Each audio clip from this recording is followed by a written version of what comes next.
Hey everybody, right now I'm with Rae Perkins from Oregon, and she has some really interesting stories about voter irregularity, election irregularity that's happening in her state and has happened to her personally.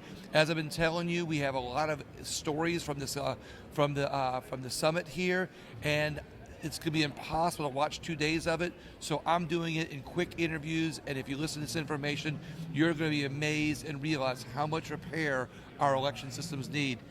So, Rae, thank you so much for coming on with me. I appreciate it. My pleasure. Thank you. Well, you had off camera, I got to share some unique information, so I want to ask you first off, in Oregon, what made you passionate to get involved in election integrity? Well, we'll have to go back to the 2020 election. Okay. Okay. I was nominee for the United States Senate. Okay. And so. What year was that? 2020. Okay. So that was okay. And so results came in, and I didn't win, according to the early results. But I knew something was wrong, and I kept recording the votes every day. They just kept trickling in. And in fact, my husband asked, why was I doing that? I said, something's not right, and I didn't know what it was. Well, after a few days, I was a little bit worn out. And so I stopped counting. Well, I stopped because I was recording everything. I was just taking and input it into spreadsheets. I do spreadsheets. Right. But before I had stopped, so I had stopped for a few days, but just before I stopped, I noticed that I had lost some votes. But then I go back to it, and I start updating the numbers, and I lost votes again. All the candidates lost votes. And this time it's in a different congressional district. So one minute you've got 10,000 votes. Next minute you have five, 4, 3. I had 100 and some odd thousand votes, and I lost almost 7,000 votes. Everybody lost votes, and the number of precincts counted went backwards. Well, this is on the 19th of November, and the election was the 3rd. So 16 full days later, all of a sudden, votes. I noticed it the week before, but I didn't quite register it. Right. I went, this is weird. Votes vanished. But then this time, I went, wait a minute. Something's weird. So I immediately sent an email off to the Oregon Secretary of State's office and said, hey, where'd all these votes go? And their data guy responded back and said, well, that's the information we received from the counties. But what about the information they'd already received? So that's the 19th. The 20th, there was 2 reports that would come out each day. On the 20th, I got back around 2,000 votes. But they never showed 100% of the precincts counted, which is an anomaly. So wouldn't you, by losing votes, would that make sense of why, or you lost precincts, wouldn't it make sense why you lost votes? Yes, but how is it that 100% of the precincts aren't counted? That's an impossibility. Okay. The state never showed that. I don't know if that's a glitch on their end, but the fact that we lost votes. Now, what I recorded that I lost was not enough to make a difference. It's just those several days that I didn't record anything, I don't know what was happening. Right. So then I shared that with a friend of mine who happens to be here, with Scott Kesterson, and he says, you need to get me the data, which I did. So I sent that off to Scott, and he sent it off to some other people. And then my life got diverted because we had some family matters I had to deal with. Mm-hmm. But all along, and I've shared the information with other people, so I've been active with the Republican Party in Oregon for quite some time. And so people would come to me, and we would start talking, and there we go. Exactly. And here we are. So the irregularity from there, and not just because it was sour grapes because you lost the elections, no. You really saw a problem with you losing votes. Even though it wouldn't have made a difference, you see not only losing votes, but you see maybe an irregularity that could affect other elections, and that concerned you? Well, absolutely, because it was across the board. Everybody lost votes. Everybody got back votes, but we did not get back what we lost. And I'm going, this cannot happen. How do you have this happen? Right. That means then the counties had a problem. And it was a plural. He didn't say a county had a problem. He said counties had a problem. Or that's the data we got from the counties. So as you go, did they ever fix any of this stuff? Did you ever, now it's a couple years later, did they ever say, okay, now we're 100% reporting, here's the exact number? No. So it's just kind of Nothing. an incomplete election. It is. So and you could have won, and they just we wouldn't know. they're just not. You wouldn't Yeah. know because they're not finishing counting. Yeah, we don't know. We don't know what happened. And I asked, so I sent a letter. I started with my county, and I waited until April. Again, I had this family issue. So April of 21, I was finally able to take care of stuff and get back to figuring out this anomaly. So I started with my county and asked for every time they sent results to the state, I wanted those numbers. What were just on my race? I didn't care about the rest of the races, just the Senate seat. And so then a couple more months later went by, and then I sent an email to all the counties and said, this is what I want, and it did it under a FOIA request. Okay. Which one county attorney said, well, it's not a FOIA request. Yes, it is. I'm asking on the Senate race. I have standing. It's federal FOIA request. And then I asked every county, how many precincts do you have in your county with 0 registered voters? One county replied that they had 1 precinct with no registered voters. Okay. So that would be how many precincts were missing total? 600 plus. 600 precincts were missing total. Out of 1,333. But only one, it says they don't have anybody there. And now, have you tried to request this information since then? No, because I was running for the U.S. Senate again. So this is the other Senate seat. This is now the other Senate seat. Okay. Yes. Okay. So you just kind of said.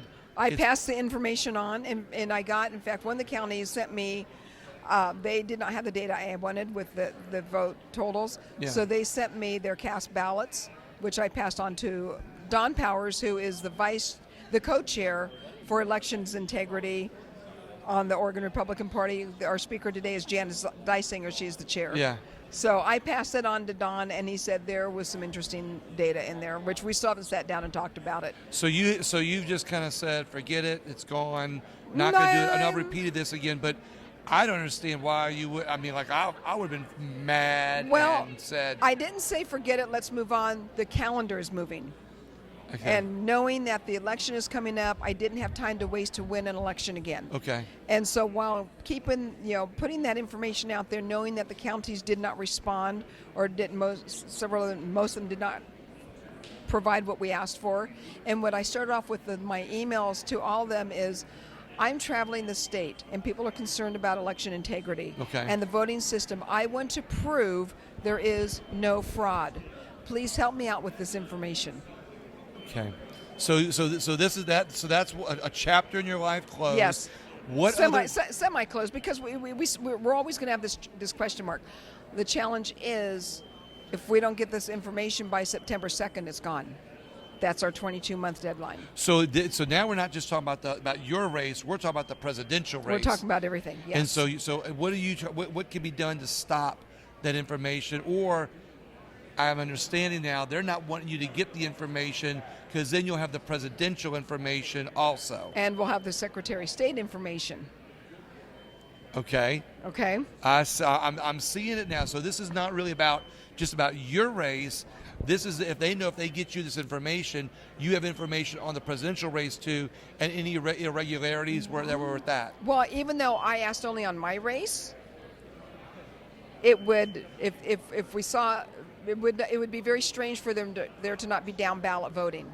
I see. It would be strange to vote for the president, Republican and Democrat Secretary of State. See, people don't do that. Understood. Right? And so, same with the Senate race. It'd be strange to vote Republican for the Senate race and vote Democrat for Secretary of State. So that's why it. So you think they're dragging their heels on getting this information, not because of your race, but because of the statewide races and the presidential race. So here's the crazy thing: the elections clerks don't think there's anything wrong, because they do their testing. So they test the machines. They've got their required testing. I believe it's in the machines. I believe that the machines are probably programmed, but I can't prove it without a court order to get into the machines and have the software analyzed. So I'm assuming it hasn't been written over. So I'm gonna stop you for a second, because here's something that I keep trying to tell people in the interviews. Bureaucrats, workers, employees test the machines on what the instructions are to test the machines. Correct. So Correct. chances are you're going to get an accurate Absolutely. report. It's going to come out correct. It just give you accurate information. Yes. However, in real time, either whether that's been manipulated or those machines are going into the bad registrations, which we're going to talk about in a second, it could manipulate the election in just the wrong way or the right way for them, depending Right. which Right. point of view. Exactly. So let's just set aside bad registrations and just say that if the machines can, I happened to talk to a voter right after the election, and I'm talking to him, and I get this funny little sense that this guy understands computer programming. Because I said to him, I said, what I understand about software and computer programming would fit on the head of a pin. Mm-hmm. And I said, but I have a feeling that they can, once the election day is there, they can start truncating the votes. And he goes, well, I'm a software engineer. Okay. Okay. I don't know the man. I'd never met him. I couldn't even tell you his name today, unless I wrote it down in my notebook and went back and found it. Right. Okay. And he said they can set the program and you wouldn't know it. So that on election day, if candidate A is starting to get too many votes, they'll start slicing those off and give them to candidate B. But how do they do that without a record, though? How does somebody Because nobody's counting the ballots by hand to verify that how they counted them by hand matches what the machine said. And that's where our challenge is. So we can't get the court order to check the machines, the programming and the software without the proof. And on top of that, if the machines are grabbing voter registrations that are expired, not active, or not being used, those can go into the mix into the same. That trail I won't go down. I'm focused only on the ballots that are submitted. Right, I understand. Whether those are legitimate ballots or not, because they're all paper in Oregon. Right. They're all paper ballots that are fed into the tally machine. Right. So theoretically, yes. So I'm just simply looking at the what goes in and are they truncating votes. And the reason that I started looking at it from that angle is because President Trump lost by roughly 30% in the states that he lost. I lost by roughly 30%. The statistical odds of that is pretty slim for him to have consistently lost around 30% in every state that he didn't win. Yeah. And I also lose at that in that same 1 or 2% difference between 29 and 31%. That was the difference. And you're explaining something else that I'm hearing here from other people, that all the candidates in some states are all losing by the exact same percentage as the other, when it doesn't make much sense when sometimes the winners have been Republicans, some have been Democrat. Yeah. Some are statewide, they're different elections. Maybe they're down ballot for the presidential election, and it shouldn't be as consistently the same number as it is. So let's switch again. You mentioned that there's another irregularity or another problem with the elections in your state. Yes. About the law, and I find this extremely interesting, and I think everybody else will. Will you please explain that? Yes. Okay. So in our last legislative cycle, Oregon passed a few laws. First thing they did is they reactivated all the inactive voters. Wait, they reactivated all the inactive voters? Correct. So all the inactive voters in January were reactivated. Define inactive. They had not voted in more than 5 years. Okay. Okay? Right. So now they're active. And they're all re-registered as unaffiliated voters. So were those I think. were those votes was there legislation at any time that said inactive voters have to be taken off the rolls? There was. So if that's the case, then whoever reenacted or reactivated inactive registrations, they violated state law. No, because they wrote new legislation. Oh, they wrote new legislation. Right. So Right. the legislators said, "Oh, Let's reactivate let's all these reactivate people." all these." So, right. So we had a Republican Secretary of State in 2017 that said, "Hey, you know what? I think these voters need to have a chance to vote." And I didn't understand his math because he said in 2 presidential elections. It's like, well, wait a minute, Dennis. If they haven't voted in 5 years, the 2 way presidential elections is 8 years. is 8 years. Yeah, that's right. Yeah. So he went 10 years. So I'm really tired. Yeah, because when I'm always calculating when I'm tired. But anyway, so he reactivated people that hadn't voted up to 10 years. Okay, so that happened in 2017. So as Secretary of State, he just said, I'm going to do this. No, he just made an administrative rule. Right. And so then this last year, our legislators said, hey, let's reactivate everybody that hasn't voted. So I found out about this because a voter called me, happens to live in my neighborhood, and said, hey, my fiance's ex-husband got a ballot. He moved to Idaho years ago, like 10 years ago. He has not lived in Oregon in over 10 years. Okay. And he's got a ballot. And I said, well, I said, you need to find out if that ballot was voted, which it was not. He called and found out. Okay. So that's when I found out what had happened, that they decided to do this. So that was the first thing. Now they have flooded the system with what could end up becoming phantom voters, which is what you were alluding to earlier, that all of a sudden here's these voters. Yeah. So now they put voters in the bank. Okay. Okay. Registrations in the bank. Registrations that in could the bank. be voters. That could be activated, or that could be used. Okay. Right? Mail-in ballots, absentee ballots. Well, Oregon's all absentee. We are 100% mail-in. We don't go to the polls at all. It's 100% mail-in. So explain that real quick too. Okay. Let's So check for 1 second. my ballot is mailed to me. Okay. And I can drop it off at the drop box. I can take it into my county elections office and hand deliver it, or I can mail it in. But I do not take it and go to a poll or go, well, I don't want to, I'm going to go to the polls and I'm going to vote, so hand me a ballot. No, it's you take So the one Oregon that is you're given. 100% motor voter. Yes, and 100% mail-in ballot. And 100% mail-in, 100% motor voter. Yes. Now, there's a law you explained to me that just blew my mind here a few minutes ago. Will you explain that? Which one? That illegal. Oh, yeah, our motor voter.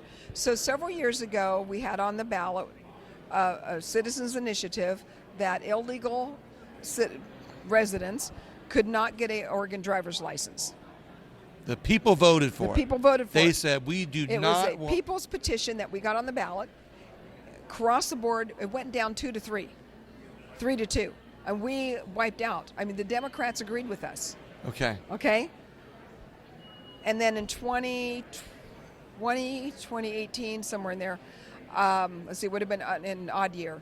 So 2019, they decided, the state legislature goes, oh, well, we're going to go ahead and let the illegal aliens have a driver's license. So I'm going to stop you there for 1 second. Okay. Because this is criminal.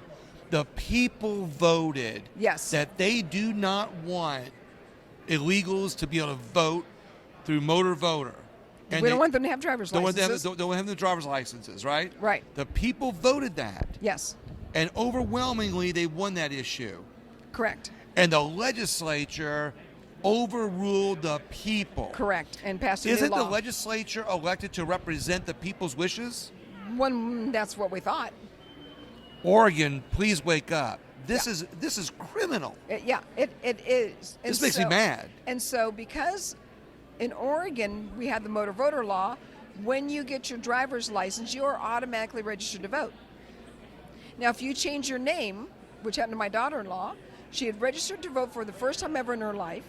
Her ballot shows up, and she's re-registered as an unaffiliated voter, and she cannot vote for her new mother-in-law. This was a few years ago.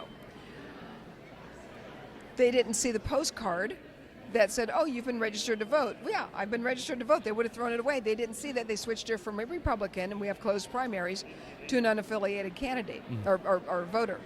So now an illegal goes in, and you don't have to prove your citizenship. Oregon's weird. I have to show proof of citizenship. I have to show them my my birth certificate to get my driver's license a few years ago. Okay. But somehow they don't have to. And Because the legislature made up rules for thee, but not correct. for them. Exactly. And said, hey, we're going to overrule the people. Yes. We're going to create a law that overrules the people. And Yes. we're going to put some little loopholes in there that the people who didn't want it have to show identification, but the illegals don't. Correct. And then the employees at the DMV can register these people to vote. And we would not be the wiser. They're not asking them, but it happens.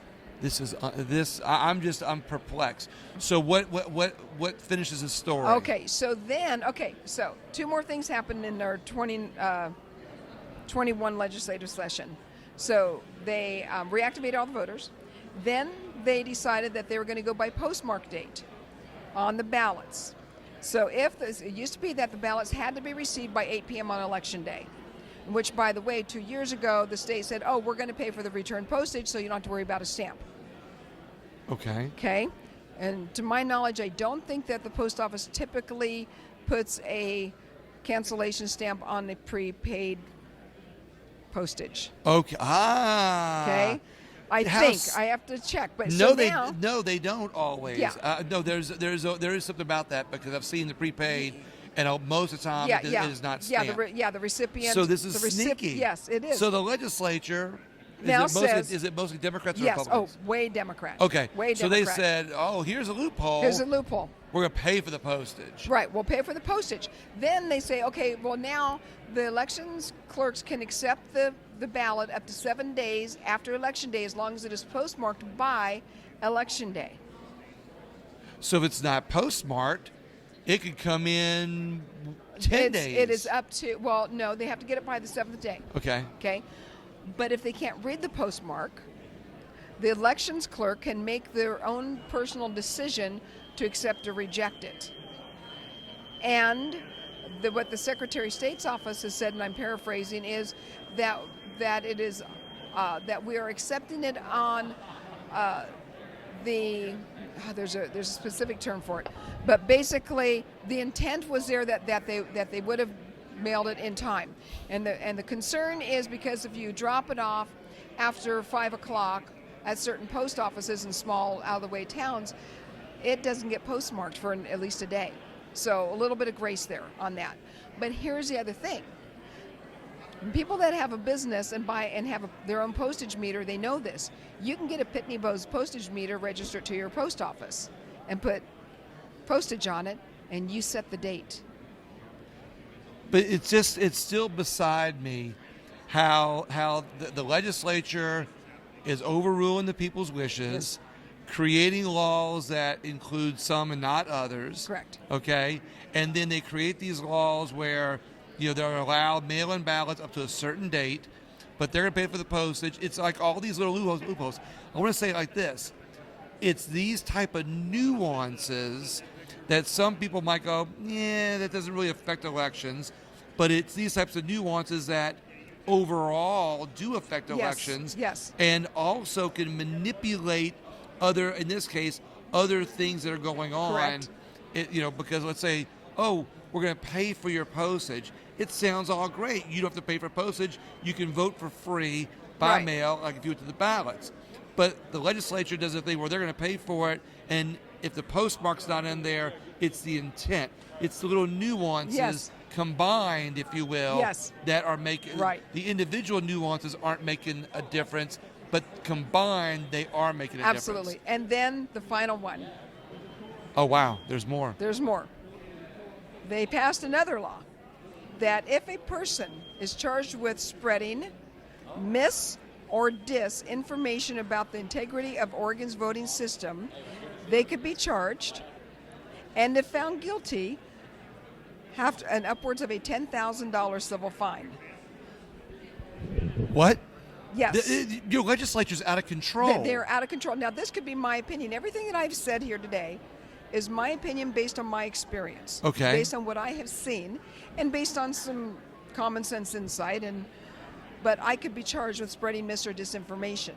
And if you look at the Oregon website, you can go to OregonVotes.gov, and you'll see a box on there, election integrity, and they tout all this wonderful stuff they do. Oh, no, we remove people from the voter rolls, but yet in 2021 they said they're not going to remove people from the voter rolls. Well, not only did that remove them, they reinstated all the ones that were gone. That were gone. Yes, but there's nothing to worry about in Oregon. There's no fraud. There's no anomalies. Don't you worry about it. Everything's perfect. And if you say anything that we don't agree with, you're going to jail. Well, nope, they can't put you in jail. They put you in jail. They can fine you. They can fine you. Civil fine. No jail time. Just civil. So if you use your First Amendment right in Oregon, and if, as far as I remember, Oregon's part of the United States, right? Last I checked. Yeah. So last we checked.